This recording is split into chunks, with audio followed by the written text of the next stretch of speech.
Hey, how's it going, friends? Thank you for tuning in to VR Revelations. Welcome. So let's jump right into it and let's talk about the Third Rome. For those of you who might be wondering what exactly is this talk about a Third Rome, well, it's very logical. It's referring to a third sort of Roman Empire, right? The continuation of the ancient Roman Empire.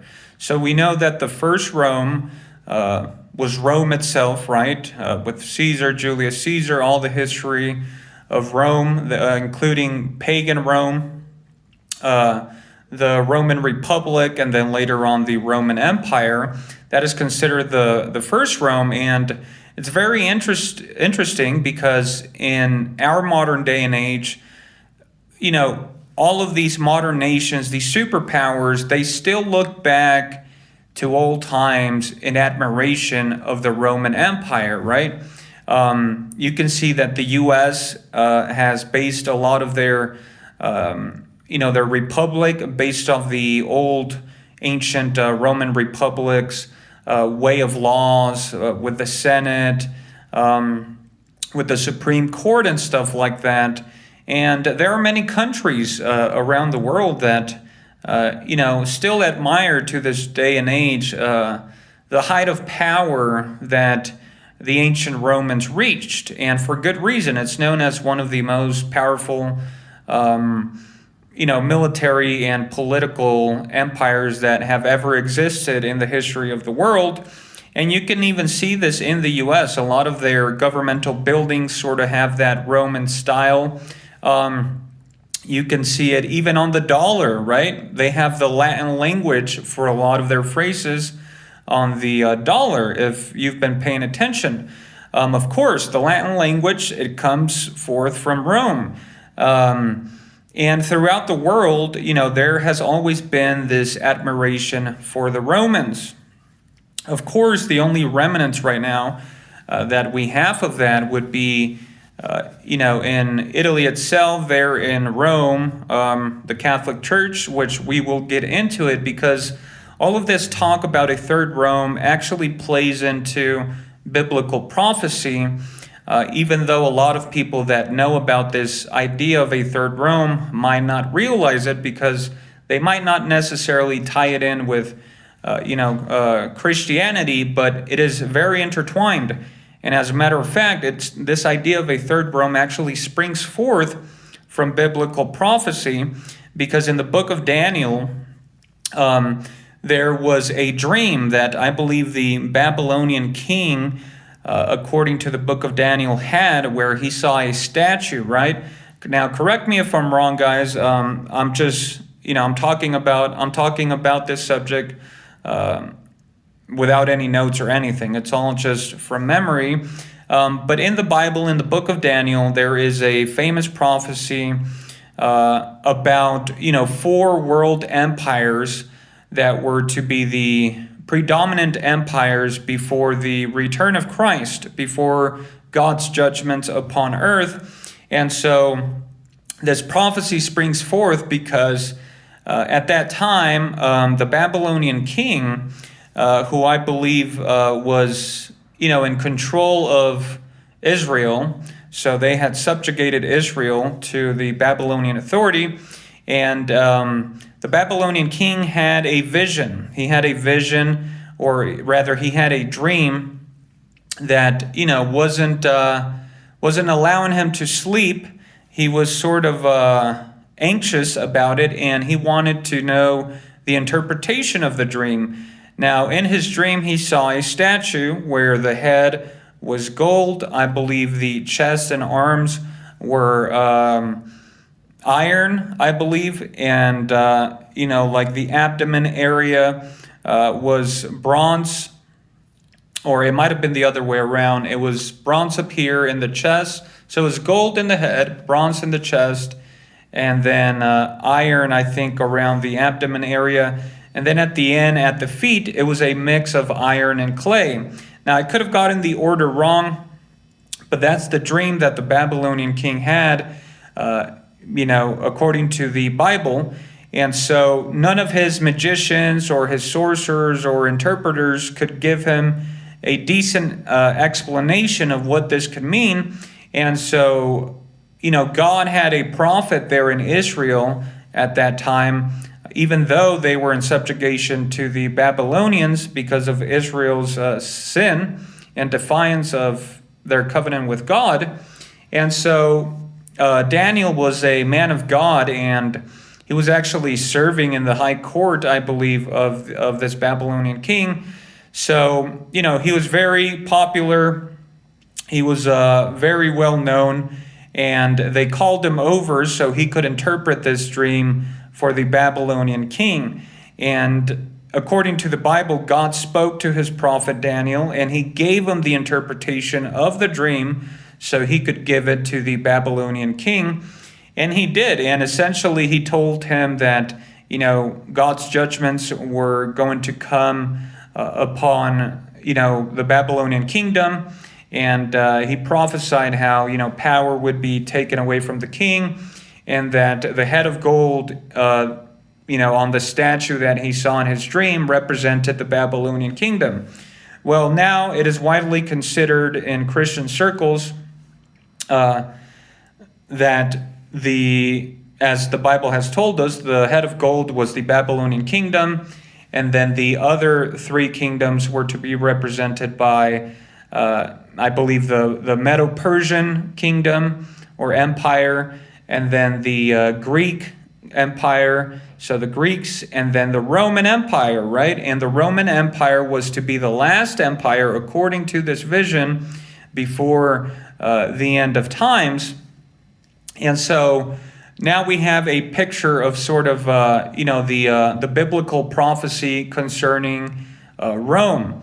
Now we fast forward to the Roman Empire. We know first there was the Roman Republic, and then later on, after Caesar defied the Senate's orders or whatnot, when he crossed the Rubicon, things started to change. And then later on, after Caesar's death, it became the Roman Empire, which reached its height of power. The Roman religion was completely pagan at that time, right? Much like the Greeks before them, or the Persians, or the Babylonians. They had their pantheon of gods, hundreds of gods. So it was a pagan religion. They were not Christian at the time. Now, what happened? The advent of Christ. Jesus Christ was born, right? That's why right now we live in the year 2023, because we're keeping count from Jesus' birth. And so around the year 325, the emperor of the Roman Empire, Constantine, he sort of called all the bishops throughout the kingdom, because Christianity, had spread throughout the Roman Empire. It started first there in Jerusalem, but again, Jerusalem was under the authority of the Roman Empire, and so the apostles went on preaching throughout the empire, and it became one of the most widely known religions, even though Rome was still considered pagan, right? Its official religion. But yeah, around the year 325 AD, when Constantine did this, it sort of gave that prestige to Christianity. And so, he passed some laws, or laws had already been passed to stop the persecution of Christians, like it had happened at the beginning. And then technically at that point, Christianity officially became the official religion of the Roman Empire. Some people say it happened later, but really that was the start of that. And so, the pagan Roman Empire, with its thousands of pagan gods, now turned into the Holy Roman Empire. Now, that is considered the second Roman Empire, right? So we first had the pagan Roman Empire, and then we had the Holy Roman Empire. Now, with anything, in history, there's always debates and differences of opinions. Some people say that it was the Byzantine Empire. Other Others point to other empires at that time or after those. But in reality, if you just do a quick Google search, most of, or actually all of Western Europe considered the Holy Roman Empire to be the legitimate continuation of the Roman Empire because its emperors were crowned by the papacy, right? So here we get back into the spiritual side of this whole concept. Now, the reason why, Western Europeans held the Holy Roman Empire as the legitimate continuation of the Roman Empire was exactly because, Christianity was the main religion of the empire, right? And the Catholic Church, as they like to claim that they were the first church, are exactly right. They were the first church. So Christianity began there in Jerusalem. Afterwards, it spread throughout the empire, but there really wasn't like an established institution of Christianity.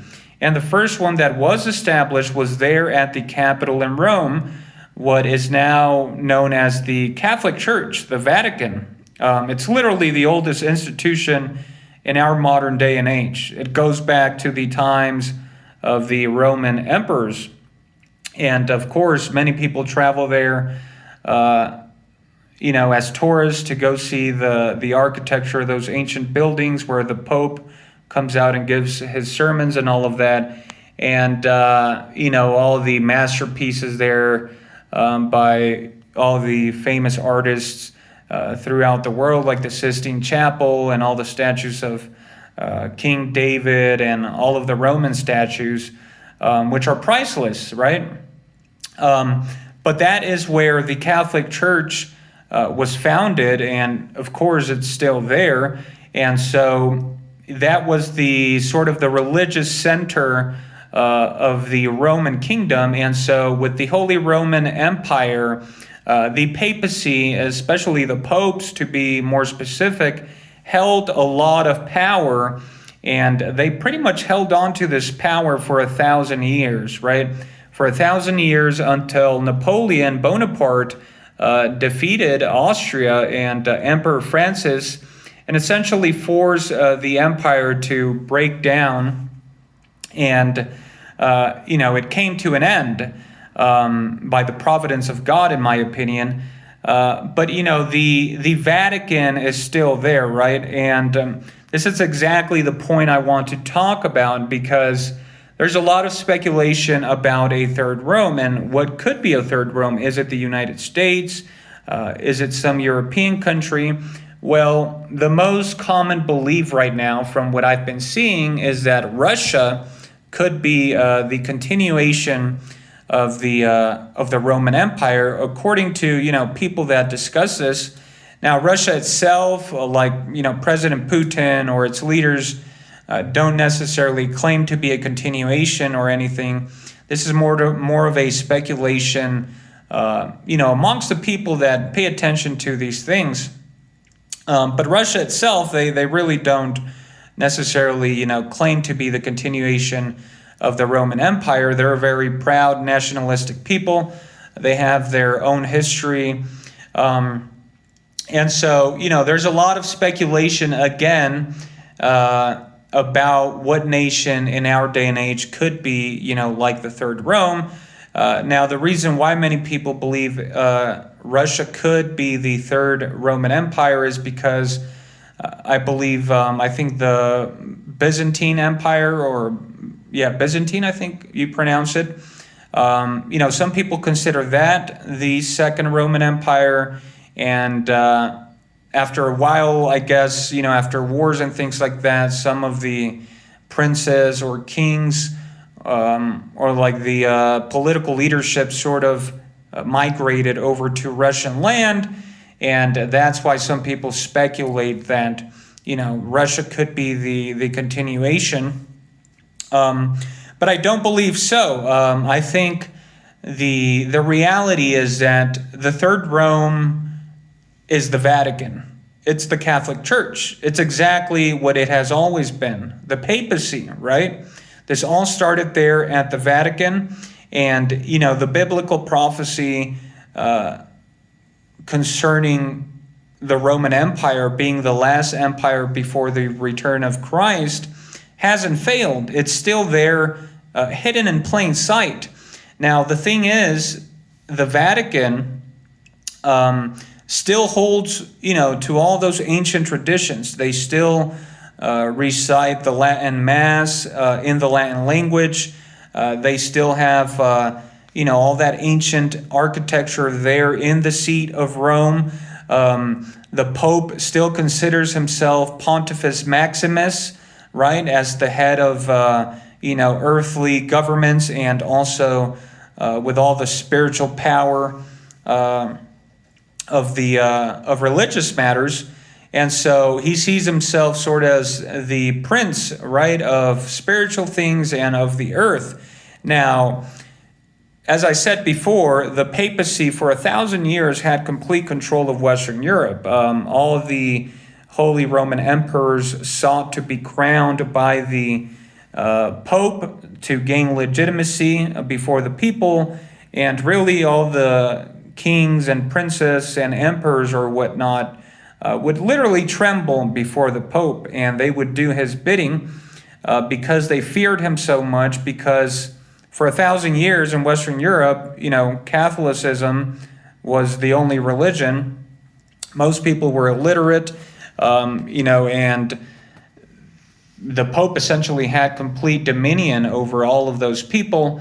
And if you look into the history of the Inquisition and all of that, we realize that, there was a lot of so-called holy wars, right? The Crusades, a lot of killing in the name of God, just as Jesus had actually prophesied.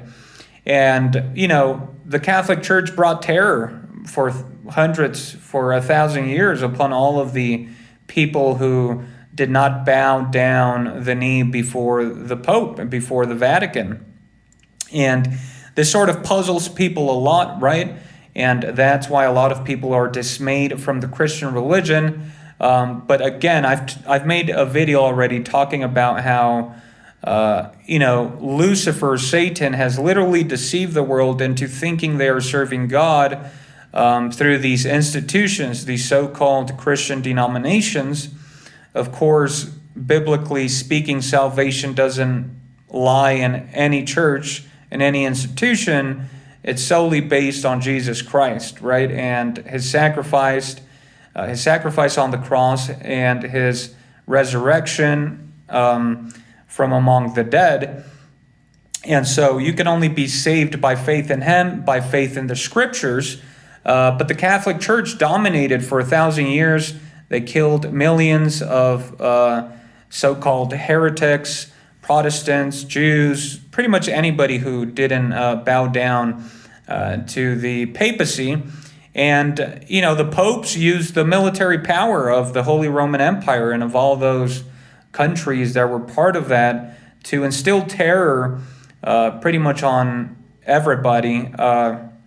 There's quotes that I've read that talked about how whenever an inquisitor during the Inquisition, even the lowest of them, would enter a city, literally the princes would tremble because of the fear they had to be labeled as heretics or non-believers. And so, this power that the popes had was, unparalleled in history. And it really came to an end, again, when Napoleon defeated Francis, at the beginning of the 1800s. And the Holy Roman Empire was essentially forced to dissolve, right, to split up into different countries. And that was the end of that. The papacy, the popes, they lost all of the military power they had. But again, we understand, according to biblical prophecy, that Rome is supposed to be the last empire. So you see, it's been Rome all along. It's not Russia. Again, I know there's different beliefs out there, but this is from the biblical sort of understanding. It's not Russia, it's not the United States, even though these are powerful nations. I believe it is still Rome. It is still there in the Vatican, where it has always been. Now, they don't have the power to exercise, what they would like to force people to, into under the authority of the Pope. But it doesn't mean that it's not coming, right? We know that biblical prophecies, if they are of God, which I believe they are, have to be fulfilled, and they will be, right? Not one prophecy can fail, not one word, comma, or anything in the Bible can fail, because it is absolute. It is the revelation of God. It is prophecies from God. And so, Rome, incredibly, after 2,000 years, the Vatican is still sitting there. The Pope is still sitting there. It is the biggest religion around the world. And really, even though the Pope doesn't have the military power, he does have faithful, over 2 billion, I believe, throughout the whole world. And the Vatican has major, major influence in all of those countries where they have a major presence. Pretty much all of North America. The U.S., of course, the U.S. started actually as a Protestant nation. At the beginning of the United States history, Catholics couldn't even hold office because they were so suspicious of Catholics and their oath, above all else, to the Pope of Rome. Of course, everybody's forgotten about all that history. And now we have the majority in the Supreme Court are Catholics. So you can imagine how the founding fathers would react to that, if they knew that the Supreme Court had 6 Catholics in their influencing policy ultimately in the United States. So it's really not about controlling the masses, but having people in positions of power. And again, the Catholic population has grown there in the U.S., but really, as long as they have control of the Supreme Court and these positions of power, Joe Biden's a Catholic. They really don't necessarily need to control the U.S., but they can influence it. And that's exactly what the Catholic Church does. They influence all governments throughout the world to bend them to their will. And again, this is sort of a secret history. This is sort of a secret thing that people aren't aware, because we live in an age that really isn't spiritually minded. Even though most of the Western world considers themselves to be Christians, people kind of just profess it, but they really don't live by it. They really don't have any interest in biblical prophecies and anything that has to do with God. They kind of want to just, claim to be Christians, but, they go on living as they do. But the Bible prophesied of all this, right? And we were warned that the devil would fool the world into thinking that they were serving God when they were actually opposing his word. And all of this springs forth from the Vatican, from the Catholic Church. And, as I said, they hold a lot of power throughout all of these nations, even though people don't realize it. And at the right moment, based on biblical prophecy, that Rome was supposed to be the last empire, I believe the Vatican will gain control once again. It will gain the power that it once had, and this time it's going to be that much more formidable. Again, the book of Revelations talks about, mystery Babylon, right?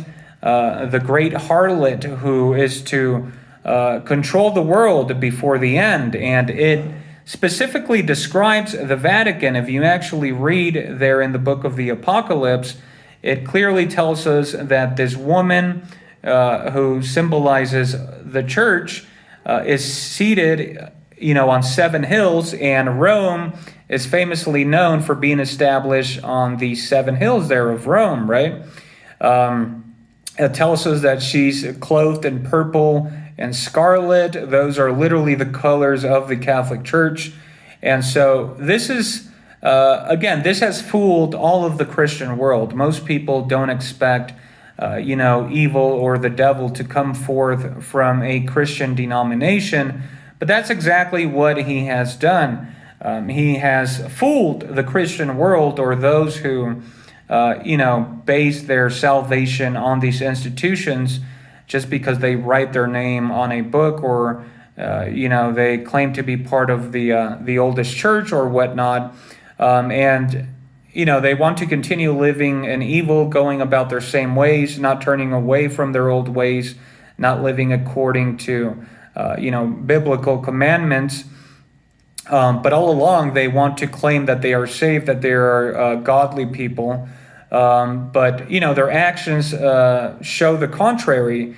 And the Catholic Church, it was the first church, it was the first denomination that was established, but they were also the first to be corrupted and to turn away. And that's exactly why even a lot of atheists or non-believers make that link between the Catholic Church and the old pagan religions, because it was sort of a hybrid Christianity that came forth there from the old ancient pagan Roman Empire, right? They literally just took the pagan religion of Rome and put Christian names on it. So instead of having like a statue of Mars or Jupiter or whatnot, they put they changed the name to Saint Peter, Saint Paul. And that's why, a lot of early Christians were so shocked and baffled and horrified when they would walk into these Catholic Roman churches, and they would literally not see any difference. They would see a whole bunch of statues, idols, and things like that, which we see nowadays. It became a hybrid religion, and, it shed a lot of blood throughout its 1,000-year reign. And it's still to shed even more blood, maybe not as much physically, but spiritually it will bring a lot of destruction, because it's to fool the world in the end. And what I think is going to happen, even though it might sound strange, but I've talked about it in other videos, is that the Catholic Church at some point is going to unite with the United States. The United States will... its economic problems will get so bad that it will have no solution to it. It's not going to choose to go to war with Russia right away, because we're talking about the end of the world, a nuclear catastrophe. But I believe that according to biblical prophecy, the Catholic Church will reign one more time, and that will be the Third Rome. And they will do this by making a pact, an economical pact with the United States, because the Catholic Church is the richest institution in the world. If you don't believe me, go read Avro Manhattan, his book, which he wrote, The Vatican Riches from Caesar to the Space Age. And you will realize that the Vatican has unimaginable riches. Just look at all the statues, at all the paintings, at all the architecture there at the Vatican, plus all the investments they have in pretty much all the industries throughout all the world, pretty much in all of the nations. On top of that, all of the influence they hold over governments. And they're already aligned sort of with the lifestyle of the United States. We've seen the Pope pretty much accept all manner of sin. He doesn't want to speak out against, any of the modern ways, right? If you know what I'm talking about. We see countries like Russia, they are becoming more observant of biblical principles. Of course, Vladimir Putin is a Christian. Most of Russians are Christians, Orthodox Christians. But at the end of the day, right, it's all concerning the Bible. That we're talking about Jesus Christ, about the message of the Bible. And, it's completely different. It's like night and day. Even though they both claim to be Christians, Russia more closely aligns with what the Bible actually says than the U.S. So the U.S. is pretty much like a modern Sodom and Gomorrah, even though they want to profess that they are a Christian nation. And the Pope aligns with that, and they're doing this in order to seduce the U.S. And again, they already have succeeded in that. Catholics hold, positions of power of the highest order there in the U.S., in the Supreme Court, the presidency. So at the right moment, it'll be easy for them to come in and make this pact with the U.S., and thereby we will have, once again, a union of church and state. Now, when this happens, we're going to get that new world order that so many people speculate about. But it will be in such a way that a lot of Christians are going to be fooled. As a matter of fact, the Bible tells us that the whole world will be fooled. Those that do believe will think that this is a miracle, when in fact it is a lie of the devil. It is the final great big lie. And, people will sort of be in an ecstasy. They will think this is like a new world, right? I believe this new world order, will be a new economic order. I believe that is where the mark of the beast will come in, where nobody will be able to buy or sell unless those that accept the terms and conditions of this new world order. I believe that all of the churches, all the denominations will fall in line, and all of this will be headed by the Pope, by Pontifex Maximus, as he still likes to call himself. And I think they will sort of think that God is doing this for them, but in reality, it's just a prophecy that was prophesied thousands of years ago concerning the end of days. And I think one of the reasons this will come about will be to sort of combat communism, to combat China and Russia, because again, the reason why the U.S. hates these countries are because they don't subscribe to their way of life. If you know what I'm saying, they're sinful ways, right, that are contrary to biblical principle. And so eventually this will culminate in Judgment Day, in a World War III scenario. But before we have a nuclear war, keep an eye out on the Catholic Church, on the Vatican, right? Because it has always been Rome, and it's going to be Rome once again. The Pope is just waiting for the right moment to, make this come about. And at the right moment, he will. And he will gain that control that the Roman emperors had throughout their 1,000-year reign, right, of the Holy Roman Empire. Rome will rise again, and the biblical prophecy will come to pass. We will have another Pontifex Maximus in this modern day and age. So be careful. Keep your eye on the Vatican. That is the true enemy, and I believe that is exactly what is going to happen. So, if I were to talk about a third Rome, that is who I believe it is. Anyways, that's going to be it for this video, guys. It's been pretty long. Let me know your thoughts and comments down below. I know there's a lot of speculation on this, but I'm open-minded, so I will gladly read your thoughts and opinions on this. Anyways, thank you for tuning in, and remember, the truth is stranger than fiction. Have a wonderful day, and God bless.